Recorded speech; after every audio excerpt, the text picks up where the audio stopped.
Hello everyone, व्यावसायिक अध्ययन के सीरीज़ में आपका स्वागत है। ये लॉन्ग क्वेश्चन का सीरीज चल रहा है। अभी तक जो वीडियो अपलोड हुआ है वो 16 वीडियो अपलोड हुआ है। 16 वीडियो में 15 वीडियो तक हमने शॉर्ट क्वेश्चन कंप्लीट किया है। अब मैं लॉन्ग क्वेश्चन की सीरीज़ को कर रहा हूँ। ये लॉन्ग क्वेश्चन के हिसाब से ये दूसरा वीडियो होगा। पिछले वीडियो जो 16वां वीडियो था हमारा, उसमें मैंने 2 क्वेश्चन डिस्कस किया जो काफ़ी बेहद ही ख़ास क्वेश्चन सब थे। अगर आपने नहीं देखा है हमारा सीरीज, शुरू से देखना है आपको। एक 1 डे से डे 1 डे 2 ऐसे करके देखना है ताकि आपको सारी क्वेश्चन सीक्वेंस में समझ में आए। अच्छा, कई बच्चे पूछते हैं कि सर मुझे ये ई बुक चाहिए। ठीक है, ये मेरे द्वारा लिखी हुई जो बुक है, ई बुक है, ये आपको PDF फॉर्म में आपको अवेलेबल हो जाएगा।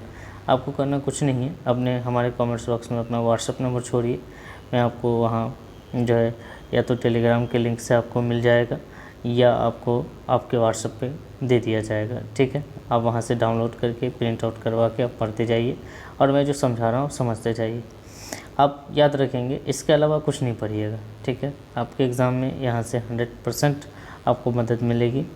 ठीक है, और बेहतर रिजल्ट होगा। इसके अलावा जो इसका ऑब्जेक्टिव सेशन हमने कंप्लीट किया है उसे भी ज़रूर देखिएगा, वहाँ से भी क्वेश्चन आपको देखने को मिलेंगे। और ऑब्जेक्टिव में भी मैंने पूरा कोशिश की है कि जितने भी बुक में ऑब्जेक्टिव थे सारे कलेक्ट हमने किया है। ठीक है, तो चलिए आज का क्वेश्चन लेंगे। अगर आप चैनल पर नए हैं तो चैनल को सब्सक्राइब कर लीजिए और बेल आइकन को प्रेस कर लीजिएगा। साथ ही लाइक करना बहुत ज़रूरी है और अपने दोस्तों तक शेयर करिए। आपके शेयर हमें बताएंगे कि हम अगला वीडियो कब लेकर आएँ, है ना। आपके लिए कितना मेहनत करें या ना करें। चलते हैं, पहला क्वेश्चन लेते हैं आज का।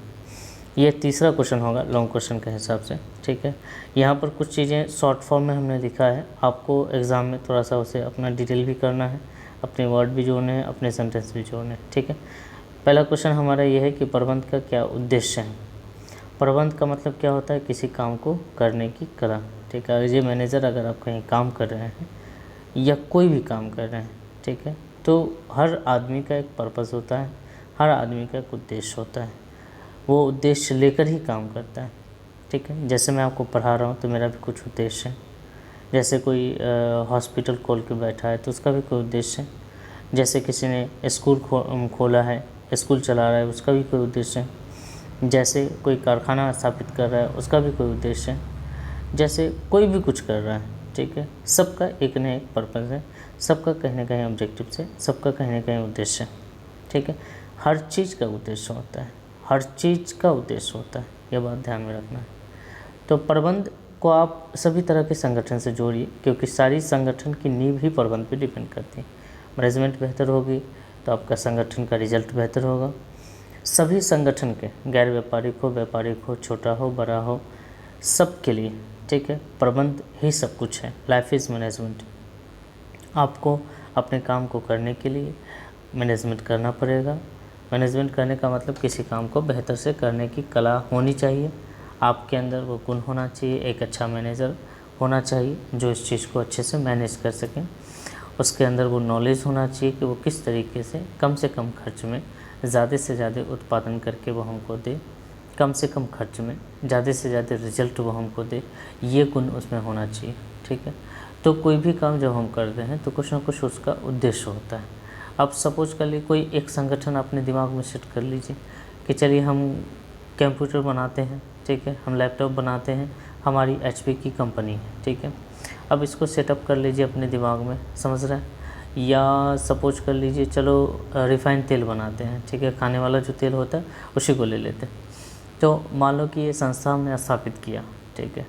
अब मैं ऐसा करता हूँ भाई कि मैं रिफ़ाइंड तेल जो है मार्केट में अगर 150 रुपये पर केजी के हिसाब से कोई अच्छी तेल, ब्रांडेड तेल हमको मार्केट में अवेलेबल है, तो हम ऐसा करते हैं कि हम उसको, अपना जो तेल है हमारी फैक्ट्री से बना हुआ, उसको हम क्या करते हैं 100 पर बेचना शुरू कर देते हैं। ठीक है, किस पर बेचना शुरू कर देते हैं 100 पे, है ना। लेकिन हमारी जो कीमत है वो 120 हो रही है। ठीक है, मतलब हम क्या कर रहे हैं कि हम भलाई कर रहे हैं, अपना नुकसान सह के भलाई कर रहे हैं। एक बात मुझे बताओ कि जब आप ही नहीं रहोगे तो आपकी भलाई किस काम की रहेगी। ठीक है, नुकसान सहकर बेचना ये बेवकूफ़ी है ना। आपको पहले तो अपने संगठन के बारे में सोचना चाहिए, संगठन से जुड़े हुए लोगों के बारे में सोचना चाहिए।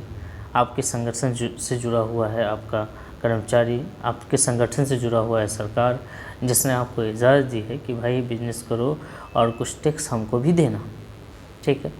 समझ रहे हैं मेरी बात को? तो सबको ज़िंदा रखना है, सबको लेकर चलना है और अपने संगठन को आगे बढ़ाने के लिए लॉस सहकर काम नहीं करना है आपको, ठीक है। हाँ, जहाँ हमसे भलाई का काम हो सकेगा वहाँ हम करेंगे, ठीक है। जैसे आपको देश में कोई संकट आ जाए तो हम भलाई का काम करेंगे। भलाई यही नहीं है कि हम फ्री में सब कुछ दें, भलाई ये भी है कि हम सही सामान कस्टमर को दें, ये भी तो भलाई है, ठीक है। कुछ लोग आकर ठगते हैं, चीट करते हैं कस्टमर के साथ, हम ऐसा ना करेंगे, हम बेहतर चीज़ देंगे, ठीक है। कम से कम खर्चे में हम ज़्यादा से ज़्यादा अच्छी से अच्छी, बेहतर से बेहतर सर्विस अगर हम देते हैं तो ये भी तो एक भलाई है, ठीक है। तो मैं ये कहना चाहता हूँ कि जब आप कोई काम करें तो आप अपने 3 स्तर पे अपने उद्देश्य को टारगेट करें। पहले मेरा संगठन का उद्देश्य पूरा होना चाहिए, पहले आत्मा फिर परमात्मा। पहले तो मेरा संगठन का उद्देश्य प्राप्त होना चाहिए, फिर हम समाज के बारे में सोचेंगे, समाज का भी उद्देश्य हम देखेंगे कि समाज में हम हमारे स्तर पे समाज को क्या क्या फ़ायदा हो सकता है, हमसे समाज को क्या क्या फ़ायदा हो सकता है। फिर हमसे जुड़े हुए जितने भी व्यक्तिगत लोग हैं उनके बारे में हम सोचेंगे कि भाई हम अपने से जुड़े हुए लोगों के बारे में क्या क्या भला कर सकते हैं, ठीक है। तो पहले तो हम अपने संगठन की भलाई करें, ठीक है, फिर हम बाहर के लोगों की भलाई करेंगे, हम समाज की भलाई के बारे में सोचेंगे, हम अपने से जुड़े हुए लोगों के बारे में सोचेंगे, ठीक है। व्यक्तिगत उद्देश्य के बारे में सोचेंगे कि हमारे उद्देश्य पूरे हो रहे हैं कि नहीं हो रहे, ठीक है। जैसे हम क्रिकेट टीम में खेलने जाते हैं तो पहले तो हम टीम के बारे में सोचेंगे कि टीम कैसे जीतेगी, ठीक है। टीम को अगर जो है सो तेज़ी से रन चाहिए, तो ऐसा नहीं कि हम अपने शतक के चक्कर में, अपना स्कोर करने के चक्कर में हम धीमा खेलें, आउट होने के डर से हम धीमा खेलें और टीम हार जाए। हम हमारे रन तो बेहतर हो गए लेकिन टीम हार गई, किस काम का भाई? समझ रहे हो मेरी बात को? तो पहले तो टीम को, संगठन को मजबूत करना है। तो प्रबंध के उद्देश्य को 3 पार्ट में आप डिवाइड कर दीजिए। पहला पार्ट रख लीजिए संगठनात्मक उद्देश्य, दूसरा पार्ट रखिए आप सामाजिक उद्देश्य, चूँकि आप कोई भी काम करेंगे तो समाज में रहकर करेंगे, समाज के लोगों के लिए करेंगे, आपको समाज के लोगों का ख्याल रखना पड़ेगा। आप जीते भी वही हैं, कमाते भी वही हैं, खाते भी वही हैं, सब काम, सब चीज़ समाज के अंदर ही हो रहा है, ठीक है। तो समाज की भलाई, समाज को आप अनदेखा नहीं कर सकते हैं भाई, समाज को किसी कीमत पे अनदेखा नहीं कर सकते हैं। जैसे आपकी रिफाइनरी की कंपनी है, वहाँ से अगर कोई डस्ट निकलता है, कुछ जो है सो वेस्टेज निकलता है, तो ऐसा नहीं कि हम उसको जैसे तैसे समाज में ऐसे फैला देंगे, नहीं, आप गलत बात है। आप समाज के बारे में सोचिए, ठीक है। अगर आपका कारखाना है, आपकी कंपनी है, तो समाज के बारे में भी आपको सोचना पड़ेगा, क्योंकि आप समाज के लोगों से कमाते हैं, ठीक है। समझ रहे मेरी बात को? तो प्रबंध के उद्देश्य को आप 3 पार्ट में बांटिए। पहला है संगठनात्मक, दूसरा है सामाजिक, तीसरा है व्यक्तिगत उद्देश्य, ठीक है। पहले तो भाई संगठन को मजबूत करते हैं। संगठन को कैसे मजबूत करेंगे? तो संगठन में हमें ध्यान रखना है कि संगठन से जुड़े हुए जितने भी, व्यवसाय से जुड़े हुए जितने भी पक्षकार हैं, सब मजबूत होना चाहिए, तब जाकर आपका संगठन मजबूत होगा। कैसे? तो स्वामी को भी प्रॉफिट होना चाहिए उससे, अपने कस्टमर को भी फ़ायदा होना चाहिए उससे, कर्मचारी को भी फ़ायदा होना चाहिए उससे, और सरकार को भी फ़ायदा होना चाहिए उससे। संगठन आपका बना हुआ है इन लोगों से मिलकर, आप अकेले नहीं हैं, आपके साथ आपके कस्टमर हैं, आपके कर्मचारी हैं और आपका सरकार है, जिस सरकार के से इजाज़त लेकर आप कोई बिजनेस कर रहे हैं, का ध्यान रखा जाता है। ये संगठन है। संगठन का मतलब सिर्फ आप नहीं हैं, संगठन का मतलब आप नहीं हैं, आपके साथ साथ कस्टमर भी हैं, आपके साथ साथ कर्मचारी भी हैं, आपके साथ साथ सरकार भी है। आपको सबका ध्यान रखना है, सबके उद्देश्य के बारे में सोचना है, और ये तभी पूरा हो सकेगा जब आप क्या करेंगे भाई, जब आप अपने संगठन को हर हाल में जीवित रखेंगे। इस तरीके से मैनेजमेंट करेंगे कि वो संगठन अर्थव्यवस्था की दृष्टि से, आर्थिक दृष्टि से हमेशा जीवित रहे, जिंदा रहे, पैसे की कमी नहीं हो। आप ज़्यादा से ज़्यादा लाभ कमाने के बारे में सोचेंगे, तब तो आप आगे बढ़ेंगे। शरीर तभी तक चलती है जब तक शरीर में ब्लड होता है, ठीक है। समझ रहे हैं मेरी बात को? इसी तरीके से एक बिजनेस भी तभी तक चलती है जब उसमें लाभ होता है, ठीक है। जिस प्रकार एक शरीर में ब्लड, रक्त की अहमियत है, उसी प्रकार संगठन में लाभ की अहमियत है। वो रक्त हैं, ठीक है। लाभ नहीं कमाएंगे तो संगठन नहीं चलेगी। कब तक फोकट में कोई हमारा साथ देगा? बात समझ में आ रही? विकास करना है। जब आप लाभ कमाते हैं, एक तो आप स्टेबल होते हैं, अपने आप को इस स्थिति में ले आते हैं कि आपकी अर्थव्यवस्था अच्छी हो गई, आप ज़िंदा हैं, अपने आप को ज़िंदा महसूस कर रहे हैं, अपने संगठन को। फिर आप कमाना सोचते हैं, आप अपने आप को स्टेबल कर लिए, आप कमा रहे हैं। फिर आपको ये सोचना है कि आपका संगठन कैसे विकास करेगा। हम अगर एक प्रोडक्ट बनाते हैं तो हमारी कंपनी में अगला प्रोडक्ट कैसे आएगा, ठीक है। हम अपने आप को एक जगह सीमित नहीं रखेंगे, क्योंकि बदलते वातावरण के अनुसार अगर कोई बंदा आ जाए और वो 2 प्रोडक्ट बेचने लगे तो आदमी 2 प्रोडक्ट वाले के पास ईजिली जाएगा। सपोज कर लीजिए कि आप सिर्फ चाय बेचते हैं, आप सिर्फ चाय बेचते हैं, कोई बंदा सिर्फ कॉफ़ी बेचता है, कोई बंदा ऐसा है जो चाय और कॉफ़ी दोनों बेचता है, ठीक है। अब कोशिश ये होगी लोगों की कि ऐसे जगह पर जाए जहाँ पर हमको कभी चाय लेने का मन हो तो चाय मिल जाए, कभी कॉफ़ी लेने का मन हो तो कॉफ़ी मिल जाए, ठीक है। तो आपको अब ये सोचना है कि हम अपनी कंपनी में विकास कैसे करें। अगर एक चीज़ पे हम काम कर रहे हैं तो अगला नया कुछ कैसे करें, ठीक है। न्यू इनोवेशन आपको करते रहना है, ठीक है। तो विकास भी करना ज़रूरी है। ये संगठन के ज़िंदा रहने की निशानी है, ठीक है।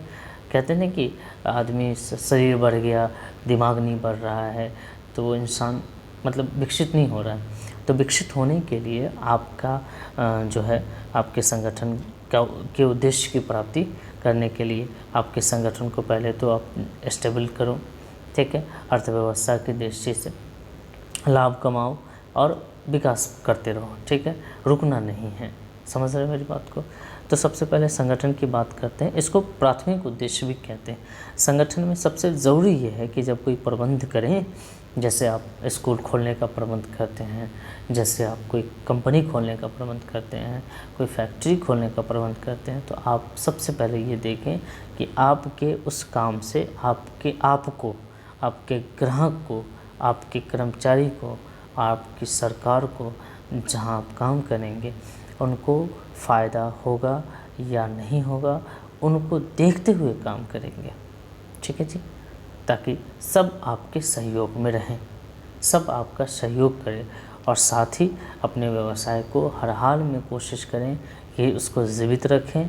हर परिस्थितियां ख़राब होती है, उन ख़राब परिस्थितियों में भी आपको बिजनेस को टूटने नहीं देना है। लाभ के बारे में सोचते रहना है कि कितना ज़्यादा से ज़्यादा हम लाभ कमाएं। फिर जब आप लाभ से संतुष्ट हो जाएं तो आप अपने विकास के बारे में भी सोचें कि हम संगठन को किस तरीके से विकसित करें। तो कुल मिलाकर संगठन का उद्देश्य ये हो गया कि संगठन से जुड़े हुए जितने भी लोग हैं सबको उसका फ़ायदा होता रहे। ये संगठन का अहम उद्देश्य है, ठीक है। पहला उद्देश्य यही है, ठीक। अब बढ़ेंगे कि ये सारे उद्देश्य हमारे और भी क्या क्या काम कर लें। तो हम समाज के बारे में भी फिर सोचेंगे। जब हमसे जुड़े हुए सारे लोग खुश हो गए, हम खूब कमा रहे हैं, हमको भी फ़ायदा है, हमारे कर्मचारी को भी फ़ायदा है, ग्राहक को भी फ़ायदा है। इसके अलावा हमको समाज के बारे में भी सोचना है, ठीक है। अब समाज में क्या भलाई हम कर सकते हैं भाई, हमारा समाज से क्या उद्देश्य है या समाज हमसे क्या उम्मीद करता है। तो समाज हमसे उम्मीद करता है, हम अगर उद्यमी हैं, हम अगर व्यवसायी हैं तो समाज हमसे उम्मीद करता है कि हम रोज़गार के अवसर उपलब्ध कराएं, नया कुछ इनोवेशन करें, नया फैक्ट्री डालें, नई तरीके से कोई उत्पादन करें। हम समाज के बारे में सोचें, कुछ नया करें, है ना। कुछ नया जब हम करते हैं तो रोज़गार के अवसर उपलब्ध होते हैं। वातावरण को दूषित होने समाज हमसे उम्मीद करता है कि हम अपना उद्देश्य तो देखें ही, इसके अलावा समाज में अगर हमारी फैक्ट्री से हम जहाँ काम होता है वहाँ पे वेस्टेज होती है, वहाँ पर आसपास में आप कोई गंदगी फैलाते हैं, लेकिन आपको क्या करना है कि अपने समाज की भलाई के लिए आपको उन गंदगी से बचना है, ठीक है। जैसे कोई भी फैक्ट्री है, गंदा पानी निकल रहा है, केमिकल निकल रहा है, वेस्टेज निकल रहा है, कचरा निकल रहा है, तो उसको किसी तरीके से समाज के हानिकारक चीज़ों से बचाना है, ठीक है। बात समझ में आ रही है। फैक्ट्री से दुर्गंध निकल रहा है, उस सारी चीज़ों से समाज को बचाना है। ये भलाई का काम आप समाज के लिए कर सकते हो। बाकी आप अपने लिए तो करें ही, लेकिन समाज का भी पूरा ख्याल आपको रखना है। नहीं तो क्या होगा, नहीं तो कोई एक्शन ले ले फिर क्या करिएगा आप। समझ रहे हो मेरी बात को? तो पहले तो आप जहाँ आप बिजनेस करते हैं वहाँ के लोगों को रोज़गार उपलब्ध कराइए। अगर कोई वांछित वर्ग है जहाँ पैसे की ज़रूरत है, जहाँ रोज़गार की ज़रूरत है, तो कोशिश करिए कि आरक्षण से ही सही उनको लेकर आएँ, ठीक है, उनको ऊपर लाने का प्रयास करिए। ये आपकी सामाजिक जिम्मेदारी है कि आप कमाइएगा, लेकिन समाज के भलाई के बारे में भी आपको सोचना है, ठीक है। खूब कमाइए, अपने बिजनेस को बढ़ाने के लिए खूब कमाइए, स्ट्रेंथ बढ़ाइए, विकास करिए, लेकिन समाज की भलाई के बारे में भी सोचना है, ठीक है। कर भला तो हो भला, आपको अपनी भलाई करती रहनी है। सबसे पहले रोज़गार के अवसर उपलब्ध करवाइए उन लोगों को जो लोग गरीब हैं, जो आर्थिक दृष्टि से कमज़ोर हैं। इसके अलावा वातावरण को दूषित होने से बचाइए, कभी भी गंदगी मत फैलाइए, जीवन स्तर में सुधार में योगदान दीजिए। लोगों को अच्छे प्रोडक्ट उपलब्ध करवाकर, उनको सही समय पर सैलरी देकर, अपने कर्मचारियों को बगैर उनके जीवन स्तर में आप सुधार कर सकते हैं, उनके कष्ट से उसको दूर कर सकते हैं, ठीक है। उतना तो कम से कम उनको लौटा दीजिए जितना आप उनसे लेते हैं। समझ रहे हैं मेरी बात को? तो समाज के बारे में आपको क्या क्या करना है, रोज़गार उपलब्ध करवाना है। समाज की जिम्मेदारी है आपके ऊपर कि जिस वर्ग में पैसे की कमी है, जहाँ गरीबी है, आप वहाँ तक पहुँचिए, वहाँ के लोगों को रोज़गार दीजिए। वातावरण को दूषित होने से बचाइए, जीवन स्तर में सुधार में योगदान दीजिए। तो संगठन के उद्देश्य क्या? संगठन के उद्देश्य हो गए कि संगठन से जुड़े हुए जितने भी लोग हैं उनको फ़ायदा पहुंचता रहना चाहिए। समाज के बारे में आप क्या करेंगे? तो एक संगठन समाज में स्थापित होता है, समाज द्वारा उपलब्ध संसाधनों को से उसको चलाया जाता है। इसलिए प्रत्येक संगठन की ये जिम्मेदारी है कि वह समाज के हित में भी सोचे, जैसे रोज़गार उपलब्ध करवाएँ, उन लोगों तक पहुंचाए रोज़गार जहां तक नहीं पहुंच रहा है, वातावरण को दूषित होने से बचाइए, जीवन स्तर में आप सुधार कर सकते हैं, योगदान दे सकते हैं।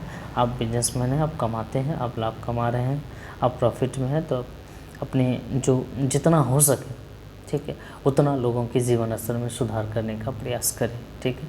अब देखिए ना, जितनी चीज़ें हमारे दुनिया में, हमारे देश में बिकती है, कहीं ना कहीं एक बिजनेसमैन के आइडियाज़ होते हैं उसमें, वो अपना दिमाग लगा कर, जैसे जियो की बात करें, जियो ने कितना जीवन स्तर सुधार किया। एक प्रोडक्ट इंसान की कितनी ज़िंदगी बदल के रख दिया है। हम ऑनलाइन पढ़ पा रहे हैं, हम यूट्यूब चला पा रहे हैं, ये जियो की देन है कहीं ना कहीं। आप समझिए मेरी बात को। तो जीवन स्तर के सुधार में एक बिजनेसमैन बहुत बड़ा योगदान देता है, ठीक है, बहुत बड़ा योगदान दे सकता है। अगर वो थोड़ी सी लालच से दूर होकर, अगर वो भलाई के बारे में सोचे अपने समाज की, तो वो कर सकता है। आगे है व्यक्तिगत उद्देश्य। ठीक है भाई, हम अपने संगठन के बारे में सोचेंगे, हम समाज के बारे में सोचेंगे, लेकिन जो लोग हमसे व्यक्तिगत जुड़े हुए हैं, जो अपने ज़रूरतों को पूरा करने के लिए जुड़े हुए हैं, उनके बारे में भी हमको सोचना है, उनका भी उद्देश्य पूरा होना चाहिए।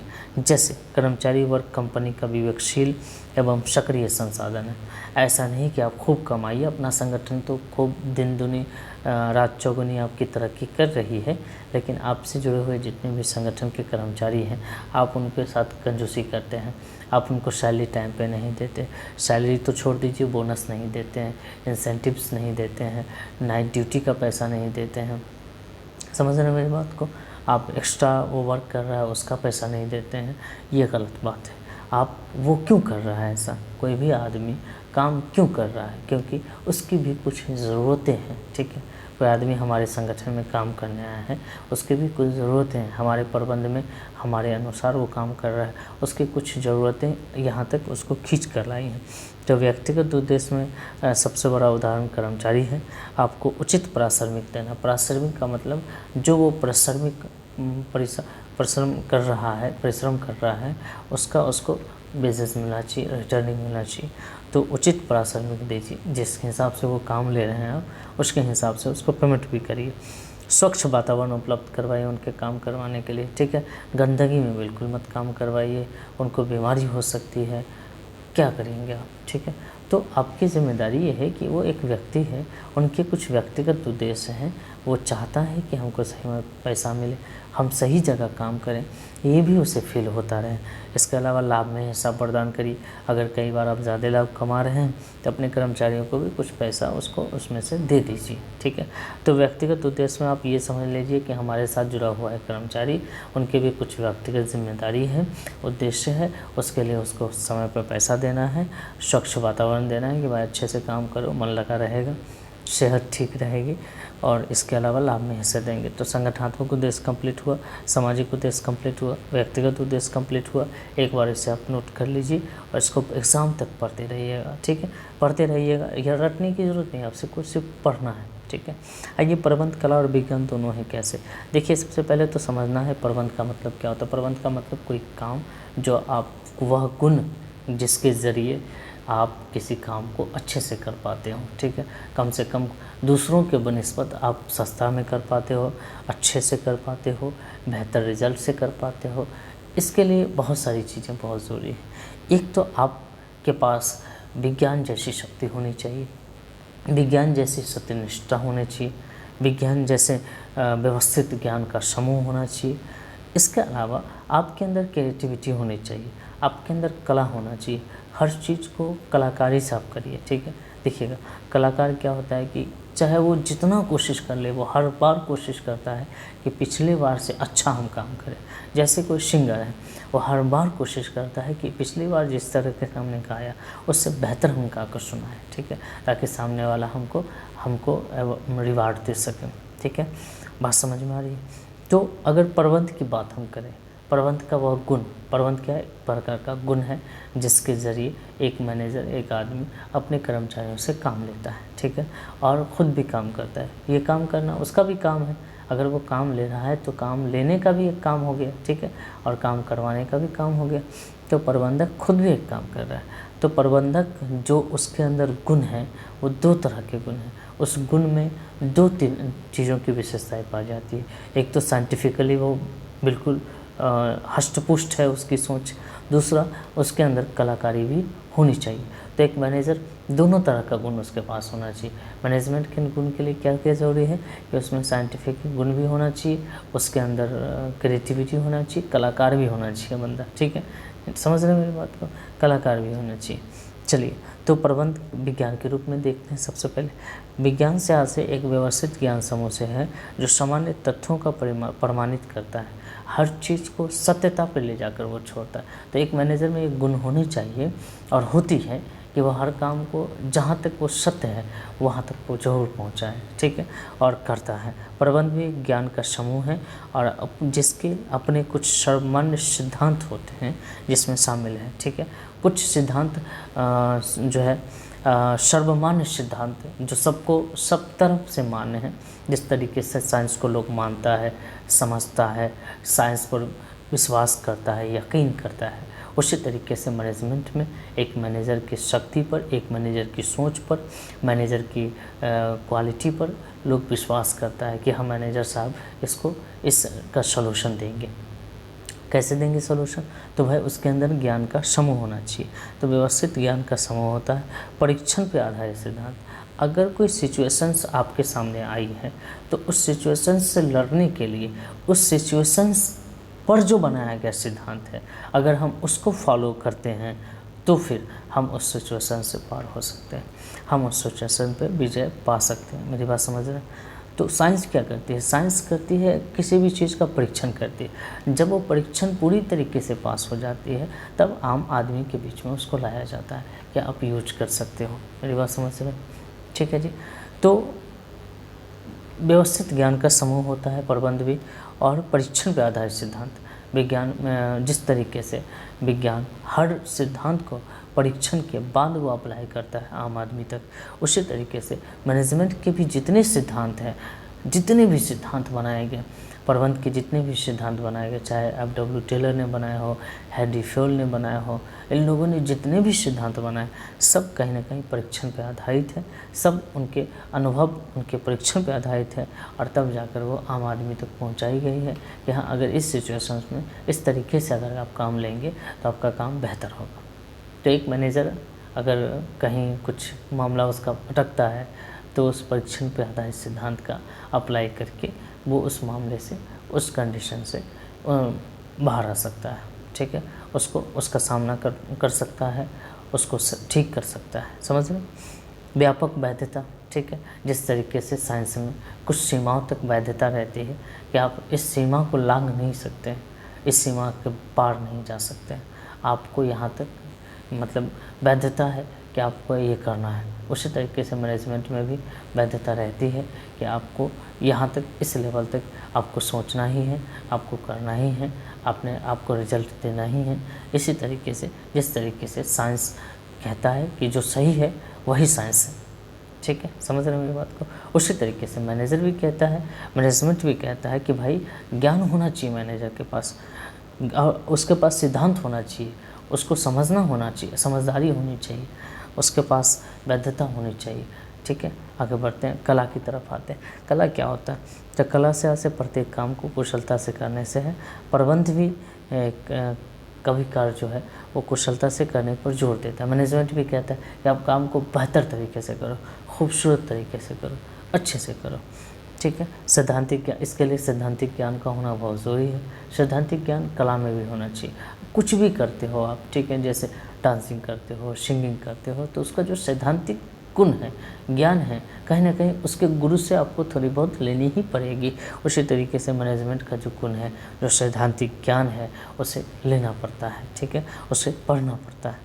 व्यक्तिगत योग्यता अनुसार उपभोग किया जाता है। आपकी योग्यता पर डिपेंड करता है कि आप कितने स्तर पर, कितने अच्छे से कला को निभा सकते हो, ठीक है, समझ रहे मेरी बात को। व्यक्तिगत योग्यता बहुत मायने रखती है, ठीक है, व्यक्तिगत योग्यता बहुत मायने रखती है। आप खली को अगर कह दो, खली का नाम सुना होगा आपने, वो रेसलर है, उनको अगर कह दो कि भाई आप सिंगिंग करो, तो उनकी व्यक्तिगत योग्यता सिंगिंग में नहीं है, ठीक है। आप सोनू निगम को कहो कि जाकर अंडरटेकर से लड़कर आओ, तो उनकी योग्यता वहाँ नहीं है, व्यक्तिगत योग्यता।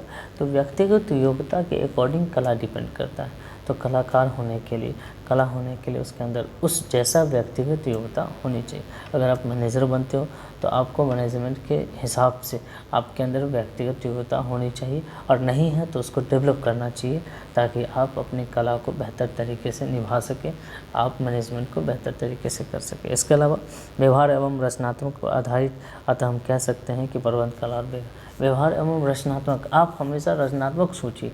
आप ये सोचिए कि कितना अच्छा और हो सकता है, ये ना सोचिए कि ये बहुत अच्छा हो गया, ये आखिरी है, आखिरी नहीं होता है, ठीक है।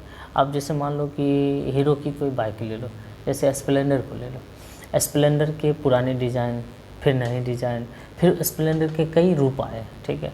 वो जानता है कि पुराना स्प्लेंडर बहुत अच्छा है, लेकिन फिर भी वो उसमें कुछ ना कुछ नया करता रहता है। इसलिए ये संसार का नियम है कि आपको नया करते रहना है, ठीक है, क्योंकि हर जनरेशन पुराने जनरेशन से थोड़ा फास्ट रहती है, थोड़ा वो नया सोचती है। इसलिए आपको एज ए मैनेजर, कलाकार की तरह आपको हमेशा नए तरीके से कुछ ना कुछ उसमें करते रहना चाहिए, ठीक है। कलाकार क्या होता है? कुछ ना कुछ अपना कलाकारी करता रहता है। तो प्रबंध क्या है?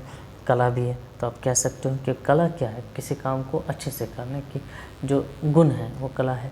और उस काम को अच्छे से करते हुए उसमें जब आप सत्यता के साथ काम को करते हैं, अंधविश्वास को छोड़कर जो सत्यता है उसके साथ काम करते हैं, तो विज्ञान हो गया। उसके लिए भाई व्यवस्थित ज्ञान चाहिए, उल्टा पुल्टा ज्ञान की ज़रूरत नहीं है आपको। उल्टा पुल्टा कोई पढ़ा दिया, कोई सिखा दिया कि भाई ऐसे करो वैसे नहीं, जो व्यवस्थित ज्ञान है, जो प्रमाणित ज्ञान है, उस पर काम करना है आपको, ठीक है।